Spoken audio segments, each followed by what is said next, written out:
Assalamualaikum warahmatullahi wabarakatuh. Sebelumnya saya mengucapkan terima kasih kepada Bapak Agus Mukandar MPDI selaku dosen pengampu mata kuliah agama Islam. Izin memperkenalkan diri, nama saya Suci Susanti dengan NIM 2203010 dari Prodi Administrasi Rumah Sakit tingkat 1. Alhamdulillah, kita ungkapkan sebagai rasa syukur kita kepada Allah Subhanahu wa Ta'ala, karena berkat rahmat taufik beserta hidayahnya kita diberikan kesehatan serta kemampuan untuk berbuat baik, sehingga kita dapat melaksanakan kewajiban-kewajiban kita sebagai umat muslim, juga bisa menjalankan amal-amal kebaikan lainnya seperti halnya membaca Al-Quran. Selanjutnya, salawat beserta salam dengan ucapan Allahumma sholli ala Muhammad kita haturkan kepada beliau beserta keluarga, sahabat, serta pengikut-pengikut beliau hingga hari kiamat. Karena berkat perjuangan beliau kita termudahkan untuk mengenal Islam. Dengan pedoman kitab Al-Quran. Hadirin yang saya hormati, sebagaimana kita ketahui bahwa Al-Quran adalah termasuk mukjizat Nabi kita tercinta, di mana keasliannya akan selalu terjaga oleh Allah Subhanahu wa Ta'ala.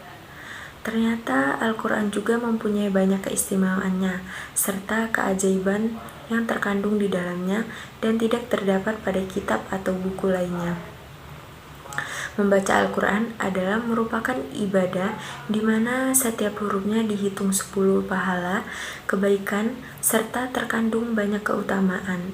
Di antara keutamaan membaca Al-Quran itu adalah agar kita mendapatkan petunjuk dan rahmat dari Allah, sebagaimana firman Allah di dalam Al-Quran, Innahu lahudalil mukminin, dan sesungguhnya Al-Quran itu benar-benar menjadi petunjuk dan rahmat bagi orang-orang beriman. Dalam Quran An-Nam ayat 77. Hadirin yang berbahagia, dengan kita membaca Al-Quran, kita akan diberi petunjuk dalam setiap urusan kita di kehidupan sehari-hari, baik urusan bergaul dan manusia, urusan perjodohan atau keluarga, urusan berusaha atau bekerja, urusan mempergunakan harta, bahkan urusan utang piutang pun Allah tunjukkan semuanya melalui Al-Quran. Tinggallah kita sendiri mau atau tidak mengambil petunjuk-petunjuk itu. Maka hidayah beserta rahmat Allah akan diturunkan kepada kita, baik berupa kemudahan-kemudahan di dalam urusan dunia, lebih-lebih urusan keakhirat.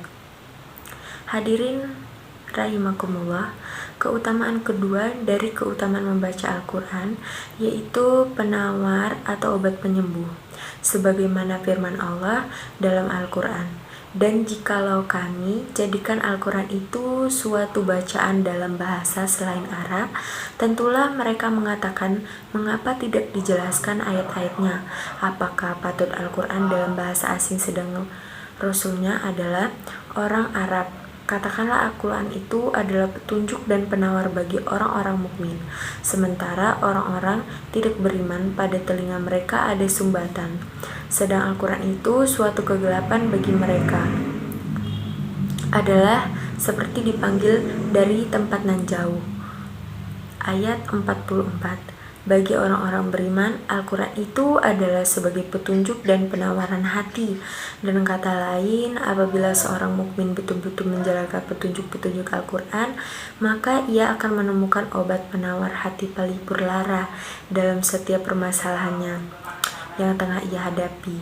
Kita lagi galau, kita baca Al-Quran. Terus kita lagi kena musibah, segera baca Al-Quran.